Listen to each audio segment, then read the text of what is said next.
नमस्कार दोस्तों, मैं हूं हिमांशु त्रिवेदी और स्वागत करता हूं आपका इस YouTube चैनल पर। तो जैसा कि आज हम करने वाले हैं 10 अगस्त को एसएससी CHSL ने जो क्वेश्चन पूछे थे उनका एनालाइज। तो चलिए शुरू करते हैं। देखिए, ये सारी की सारी क्वेश्चन आपके एग्जाम में पूछे जा सकते हैं, चाहे मैं एसएससी स्टेनोग्राफर की बात करूं, एसएससी MTS की बात करूं या फिर एसएससी CHSL के आने वाले एग्जाम की बात करूं।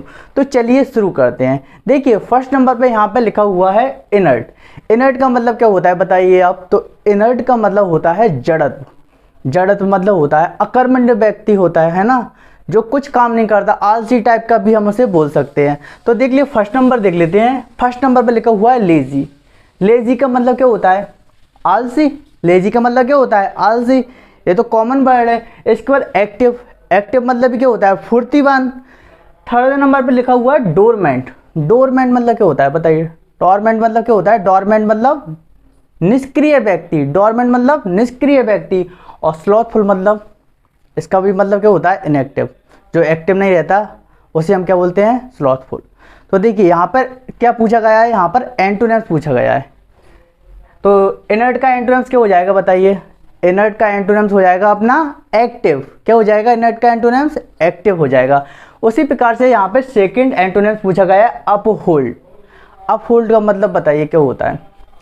अपहोल्ड का मतलब होता है जाने देना। क्या होता है? जाने देना। आपने लॉकडाउन में देखा होगा, पुलिस कुछ लोगों को अपहोल्ड कर रही थी, बैरिकेड से जाने दे रही थी, और कुछ लोगों को क्या कर रही थी? रोक रही थी। तो देख लेते हैं इसके ऑप्शन। अपहोल्ड का मतलब जाने देना। सपोर्ट का मतलब क्या करने देना? सपोर्ट करना एक प्रकार से। उसके बाद प्रमोट करना मतलब आगे बढ़ाना।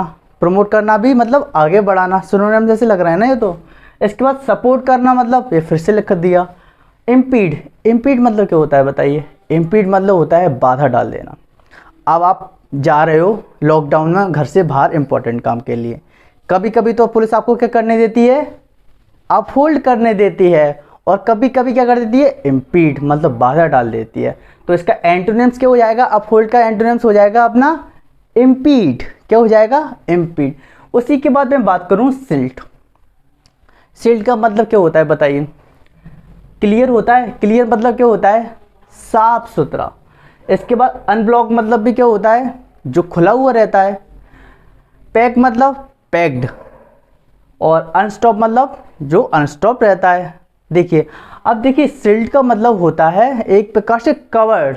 क्या रहता है? कवर्ड, पूरा की पूरा। तो यहाँ पे क्लियर हो सकता है? नहीं हो सकता। अनब्लॉक, अनब्लॉक नहीं हो सकता। पैक हो सकता है। तो इसका सिनोनिम्स क्या हो जाएगा अपना? पैक हो जाएगा। क्या हो जाएगा? पैक। लेकिन क्लियर, अनब्लॉक और अनस्टॉप इसके क्या हो जाएंगे? सिनोनिम्स हो जाएंगे। तो आप याद कर लीजिए, सिनोनिम्स भी पूछे जा सकते हैं और एंटोनिम्स भी पूछे जा सकते हैं। इनएप्ट कितनी बार पूछा हुआ क्वेश्चन है। इनएप्ट मतलब बताइए क्या होता है? इनकैपेबल, एक्सपर्ट, स्किलफुल या कैपेबल, बताइए। इनएप्ट का मतलब होता है अपना अकुशल व्यक्ति। इनएप्ट का मतलब अकुशल व्यक्ति। वहीं यदि बात कर लेते हैं इनकैपेबल। इनकैपेबल का मतलब क्या होता है? अकुशल व्यक्ति। उसके बाद एक्सपर्ट। एक्सपर्ट मतलब क्या होता है? एक्सपर्ट व्यक्ति। स्किलफुल मतलब भी क्या होता है बताइए। तो स्किलफुल मतलब भी का भी मतलब क्या होता है? एक्सपर्ट व्यक्ति। और उसी प्रकार से कैपेबल मतलब भी होता है जो हर कुछ काम कर सकता है। इनेप्ट मतलब होता है अकुशल। अब यहाँ पे पूछा गया है, सिनोनिम्स पूछा गया है, तो अकुशल का सिनोनिम्स क्या हो जाएगा? अकुशल ही होगा ना। अकुशल मतलब इनकैपेबल हो जाएगा। और एक्सपर्ट, स्किलफुल और कैपेबल इसके क्या हो जाएंगे? एंटोनिम्स हो जाएंगे। तो अब बात करते हैं डेलिमा। डेलिमा मतलब क्या होता है बताइए। क्वाइंडरी, बेनिफिट, मिरेकल या सॉल्यूशन, बताइए। किसमें होना? दुविधा में होना। हम क्या बोल सकते हैं? क्वाइंडरी मतलब भी क्या होता है? दुविधा में होना। बेनिफिट, मिरेकल और सॉल्यूशन, ये तो अलग बात हो गए। तो देखिए, डेलिमा का अपना सिनोनिम्स क्या हो जाएगा? क्वाइंडरी। इसके बाद 7वें नंबर पर जो लिखा हुआ है break the ice. Break the ice का मतलब बताइए क्या होता है? कितनी बार रिपीट हुआ है ब्रेक द आइस का मतलब होता है? ब्रेक द आइस का मतलब होता है चुप्पी तोड़ना। हमारी किरण में लिखा हुआ है ना, ब्रेक द आइस मतलब होता है चुप्पी तोड़ना। मतलब आप कुछ चीज़ बोल नहीं पा रहे, उसे फिर बोल देना, क्योंकि कब तक सहन करते रहोगे आप किसी भी चीज़ को। तो देखिए इसका आंसर क्या लिखा हुआ है? To speak first after long silence. मतलब लॉन्ग साइलेंट के बाद क्या करना? बोल देना। इसके बाद नेक्स्ट लिखा हुआ है लूसिड। लूसिड, यहाँ पे लूसिड का एंटोनिम्स पूछा गया है, बताइए क्या होता है। ब्राइट मतलब क्या होता है, चमकीला। क्लियर मतलब क्या होता है, चमकीला। बीमिंग मतलब भी क्या होता है, चमकीला। और डार्क मतलब बताइए क्या होता है, गहरा। तो देखिए लूसिड मतलब क्या होता है, स्पष्ट होता है लूसिड का मतलब। और ब्राइट का मतलब भी क्या होता है, स्पष्ट। क्लियर मतलब स्पष्ट। और बीमिंग मतलब भी क्या होता है अपना, स्पष्ट। डार्क मतलब क्या हो जाएगा, पूरा की पूरा डार्क, मतलब क्लियर ना होना। तो देखिए लूसिड का अपना एंटोनिम्स क्या हो जाएगा, डार्क हो जाएगा। नेक्स्ट बात कर लेते हैं रजिड। रजिड का मतलब बताइए क्या होता है। रजिड मतलब होता है अपना सख्त होना, किसी भी चीज़ का क्या होना, सख्त। सख्त को हम क्या बोलते हैं, स्ट्रिक्ट, रिजिडुअस, पेलिएबल और फ्लेक्सिबल। यहाँ पे रजिड का अपन को क्या बताना है, एंटोनिम्स बताना है। तो बताइए क्या हो जाएगा। स्ट्रिक्ट मतलब भी होता है कड़ा, रिजिडुअस मतलब भी होता है कड़ा, पेलिएबल मतलब मान लेने वाला, और फ्लेक्सिबल मतलब क्या होता है, लचीला। तो देखिए यहाँ पर कंफ्यूजन पैदा होता है फ्लेक्सिबल में और पेलिएबल में। पेलिएबल मतलब होता है मान लेने वाला, और फ्लेक्सिबल मतलब भी होता है फ्लेक्सिबल मतलब लचीला टाइप का होता है। तो देखिए यहाँ पे आप बताइए मुझे, फ्लेक्सिबल सही माना जाएगा या पेलिएबल सही माना जाएगा। नेक्स्ट बात कर लेते हैं इमर्ज। इमर्ज का मतलब क्या होता है, देखिए इमर्ज का मतलब होता है अपना विकसित करना। क्या करना, इमर्ज का मतलब होता है विकसित करना। देख लेते हैं अपन कौन सा सही है यहाँ पर। पजल, पजल मतलब होता है पहेली, पहेली होती है ना, उलझन भरी। नेक्स्ट लिखा है डेवलपमेंट, डेवलपमेंट मतलब होता है विकास। पेन, पेन मतलब होता है दर्द। और ग्रीफ मतलब भी होता है दुख। तो बताइए इमर्ज मतलब क्या होता है, उभरना। इमर्ज मतलब उभरना, डेवलप करना। बताइए इसका सिनोनिम्स क्या हो जाएगा, तो इसका सिनोनिम्स हो जाएगा अपना डेवलप करना। नेक्स्ट बात कर लेते हैं हम कम राउंड। कम राउंड का मतलब बताइए क्या होता है। कम राउंड का मतलब आपको कमेंट सेक्शन में बताना है क्या होता है। हमने बार बार एकड़ में कितनी बार पूछा गया है कम राउंड का मतलब। नेक्स्ट बात कर लेते हैं burn midnight oil. Burn midnight oil का मतलब बताइए क्या होता है, बहुत रात तक काम करना। हम कुछ करना चाहते हैं तो क्या करते हैं, आप तैयारी कर रहे होगे, क्या कर रहे हो, बर्न मिडनाइट ऑयल की तरह काम कर रहे हो। रात भर पढ़ाई करते हो या फिर 7-8 बजे सो जाते हो, अच्छे से पढ़ाई करते हो ना, रात रात तक 1 बजे तक 2 बजे तक।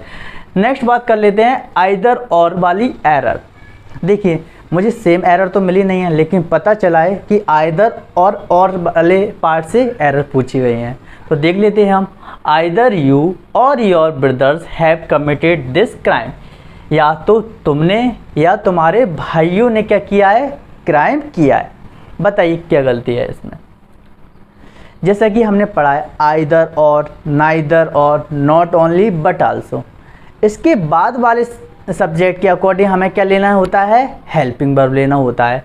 तो हमें आइदर के अकॉर्डिंग हेल्पिंग वर्ब लेना होगा या योर ब्रदर के अकॉर्डिंग हेल्पिंग वर्ब लेना होगा। बताइए यू या योर ब्रदर, मतलब सेकंड वाला क्या है अपना, योर ब्रदर है। अब योर ब्रदर की, योर ब्रदर्स है, सॉरी योर ब्रदर्स। अब योर ब्रदर्स सिंगुलर है या फिर प्लूरल है। योर ब्रदर्स कैसा है अपना, प्लूरल है, लेकिन यहाँ पे हेल्पिंग वर्ब दी है हैज़ की, मतलब सिंगुलर की। तो हमें किसका यूज़ करना पड़ेगा, हैज़ को हटाकर हमें किसका यूज़ करना होगा, हैव का यूज़ करना होगा।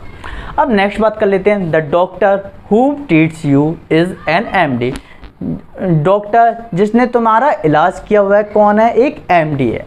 तो बताइए यहाँ पे whom का यूज़ होगा, ट्रीट्स का यूज़ होगा, एन सही लिखा हुआ है या फिर नो एरर। तो यहाँ पर गलती है अपने whom वाले पार्ट में। देखिए हमें who का और whom का किस प्रकार से पता लगाना है कि whom आएगा या फिर who आएगा। देखिए यहाँ पर सबसे पहले हमें क्या करना है, सब्जेक्ट को और वर्ब को गिनना है। यदि सब्जेक्ट और वर्ब सेम दिए हैं तब हमें किसका यूज़ करना है, whom का यूज़ करना है। यदि हेल्पिंग वर्ब कम दिए हैं तो हमें किसका यूज़ करना है, who का यूज़ करना है। who किसकी तरह काम करेगा, जब सब्जेक्ट की तरह काम करेगा ना, हेल्पिंग वर्ब को सब्जेक्ट तो चाहिए। देख लेते हैं द डॉक्टर, whom या who आना चाहिए, ट्रीट्स यू। डॉक्टर के लिए हेल्पिंग वर्ब क्या हो गई अपनी, who treats you is an MD। तो डॉक्टर के लिए हेल्पिंग वर्ब क्या हो गई, इज हो गई। अब बात करते हैं ट्रीट्स। अब ट्रीट्स के लिए सब्जेक्ट तो चाहिए, हेल्पिंग वर्ब है, सब्जेक्ट लिखा है उसका, तो हम यहाँ पे whom को हटाकर किसका यूज़ करेंगे, who का यूज़ करेंगे। मतलब गलती है अपनी पार्ट ए में। नेक्स्ट 15 नंबर पे लिखा हुआ है one who study pre historical people and their culture, जो व्यक्ति पुराने इतिहास और पुराने कल्चर के बारे में खोज करता है उसे हम क्या बोलते हैं? आर्कियोलॉजिस्ट। क्या बोलते हैं हम उसे? आर्कियोलॉजिस्ट।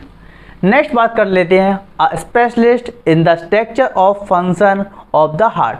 हार्ट को जो हम, यदि हमारे पास हार्ट की बीमारी हो जाती है तो हम किसके पास जाते हैं बताइए? सिंपल सा क्वेश्चन, कार्डियोलॉजिस्ट। किसके पास जाते हैं? कार्डियोलॉजिस्ट।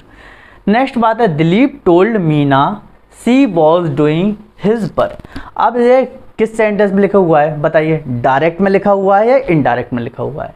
ये लिखा हुआ है अपना काय में लिखा हुआ है, ये लिखा हुआ है इनडायरेक्ट में लिखा हुआ है। इनडायरेक्ट से हमें काय में कन्वर्ट करना है? डायरेक्ट में कन्वर्ट करना है। तो डायरेक्ट में कन्वर्ट करने के लिए हमें क्या करेंगे? सबसे पहले तो Dilip said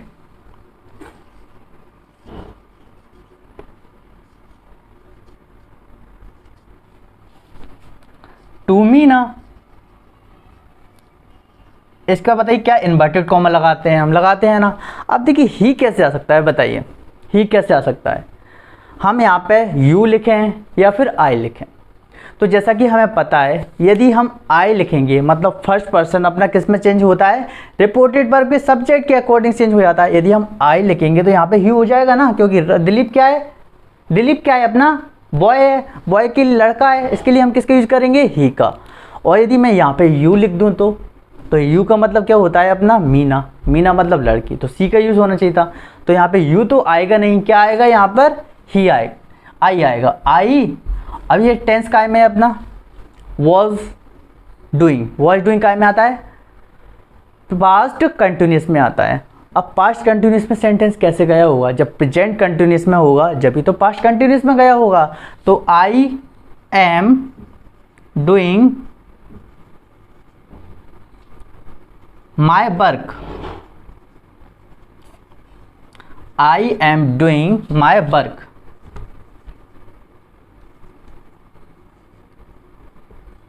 doing my work. Next he said work is worship. बताइए अब देखिए वर्क इज वर्शिप, सही बात है ना?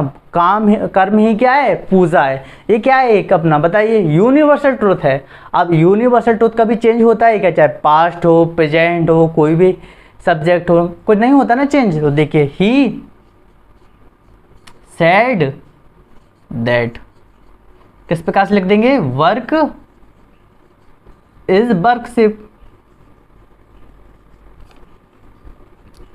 नेक्स्ट बात कर लेते हैं he must have done that work. इसका हमें एक्टिव में चेंज करना है। बताइए क्या हो जाएगा?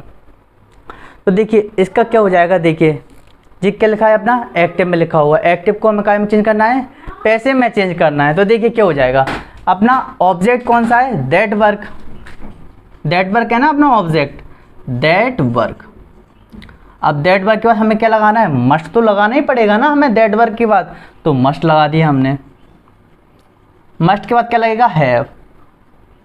Must have, must should have, ये वाले काय में चेंज हो जाते हैं? Must have been, should have been में चेंज हो जाते हैं। तो मस्ट हैव बीन। वर्ब की कौन सी फॉर्म आती है? थर्ड फॉर्म आती है। Done by, by. ये हो गए अपने सारे की सारा एनालाइज। तो उम्मीद करता हूँ आपको ये एनालाइज पसंद आया होगा। तब तक के लिए धन्यवाद।